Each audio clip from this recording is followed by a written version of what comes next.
a gasolina já está mais caro nos postos aqui do nosso Distrito Federal. O motivo, gente, é o imposto sobre circulação de mercadorias e serviços, o famoso ICMS, que começou a ser cobrado hoje, e isso em todo o país. Vamos falar aí com Cristine Otaviano, que está num posto movimentado, né, da área central, inclusive aqui de Brasília. Cris, o litro está custando quanto por aí? Me diga, porque hoje é meu dia de ter que abastecer. É contigo.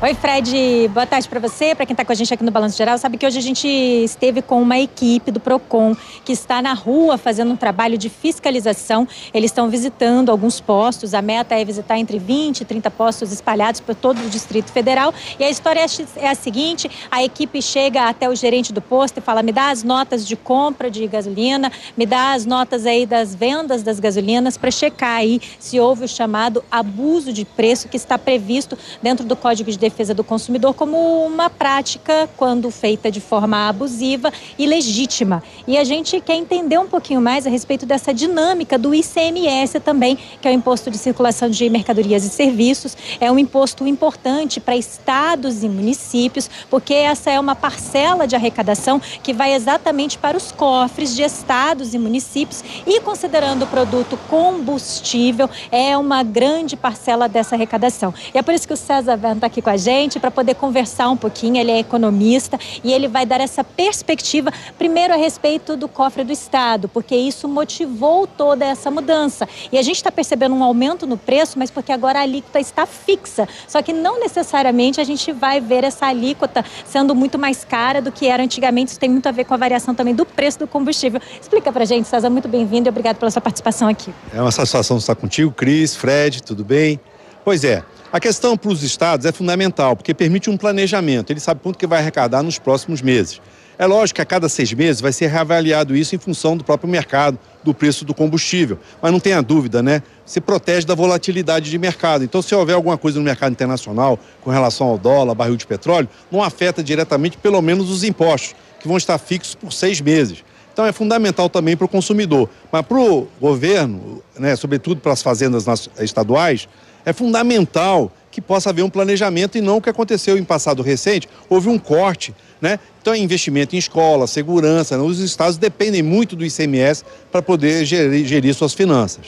César, é interessante a gente contar aqui para as pessoas que a gente antes tinha uma alíquota e há um levantamento nacional acerca do preço da gasolina. Vamos supor, eu olhei na semana passada aqui no Distrito Federal, de acordo com a Agência Nacional de Petróleo, o preço médio da gasolina era R$ 5,20. Aqui no DF a alíquota praticada teto é de 18%, então a gente estava pagando em torno de R$ 1,06 de ICMS. Agora subiu para R$ 1,22. Mas o que você está dizendo é que se a gente tiver um preço da gasolina baixando, daqui a 6 meses o CONFAZ, que é um conselho que vai avaliar o valor do ICMS, pode baixar esses 1,22 e a gente vir a pagar menos imposto. Então, tudo depende também do preço da gasolina cotado internacionalmente e por parte da Petrobras. Não tenha dúvida que a própria Petrobras alterou a metodologia de cálculo do preço. Isso vai acabar influenciando também e pode cair o preço do combustível.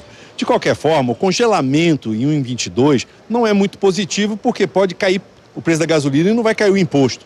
Mas, por outro lado, também não sobe.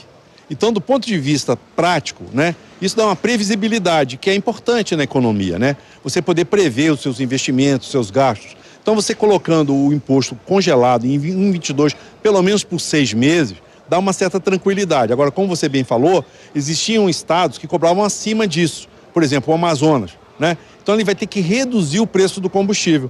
Lá, o alíquota de ICMS era bem maior do que agora esse 1,22. Então padronizou também, que é muito importante. Então é uma alíquota única, é um preço único no país inteiro. Então isso é muito importante nesse sentido de cobrança, sobretudo do imposto. Não tenha dúvida, né, que a reforma tributária que deveria estar vindo aí vai ser importante para equacionar muitas questões dessa. Mas nesse momento o Estado também não pode prescindir desses recursos.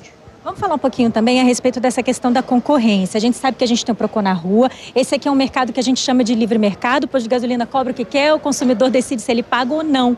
Por outro lado, tem uma questão aí de manipulação de preços e essa não pode acontecer. Vamos explicar direitinho, porque eu acho que quem acompanha a gente em casa pode ser um bom fiscal. Afinal de contas, a gente tem hoje aqui no Procon do Distrito Federal em torno de 24 fiscais na rua para 325, 340 postos na cidade. É pouca gente para tanto local para checar. O consumidor faz o papel dele se a gente explicar o que seria essa concorrência desleal.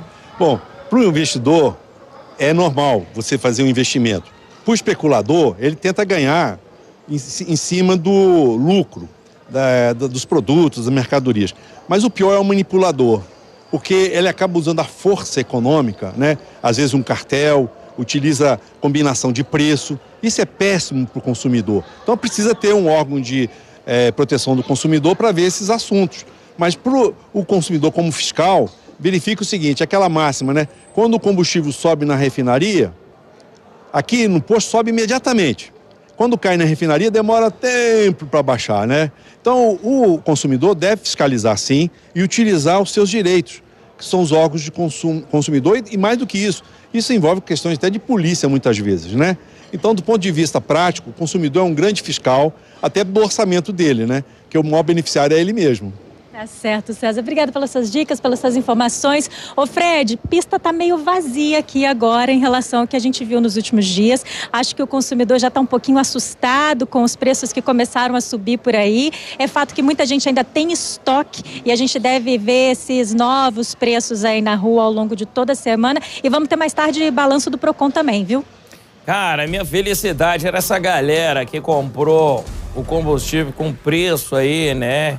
De uma nota fiscal anterior, que deixasse quietinho com o preço anterior, né? Que não colocasse pra gente sofrer com isso tudo, mas não é bem assim.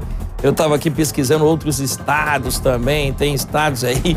Você acredita que tem cidade no Brasil com gasolina a 8 contos, gente? A R$8, você tava falando aí, eu tava aqui buscando, o negócio tá feio, viu? Vamos esperar também, quem sabe, como ele tava falando pra gente, a reforma tributária nos ajude em alguma coisa, né? Nos ajude em alguma coisa. Cris, um beijo grande pra você, querida. Muito obrigado, viu? Agradece aí também por estar ao vivo com a gente. E olha aqui, o presidente do Sindicombustíveis, cara, também conversou com a gente aí, comentou esse aumento de preço. Nós vamos ver agora. Levando-se em conta a data em que a Petrobras anunciou a sua baixa no preço das refinarias, que no caso foi de 29 centavos, mais a queda do etanol anidro, que aconteceu no mesmo final de semana, de aproximadamente impacto na gasolina de 4 centavos, isso daria aproximadamente 33 centavos de queda. Com o reajuste que ocorreu na data de hoje, 1º de junho, com a elevação de 20 centavos, em tese, deveria cair o preço do combustível 14 centavos nas distribuidoras. Porém, na maioria delas só caiu 7 centavos, ou seja, aí uma absorção de 7 centavos na margem de lucro das distribuidoras. Ah, é só 7 centavos, não, 50%. 50%, porque 7 centavos aí você vai somando com vários milhões de litros aí. Obrigado, viu?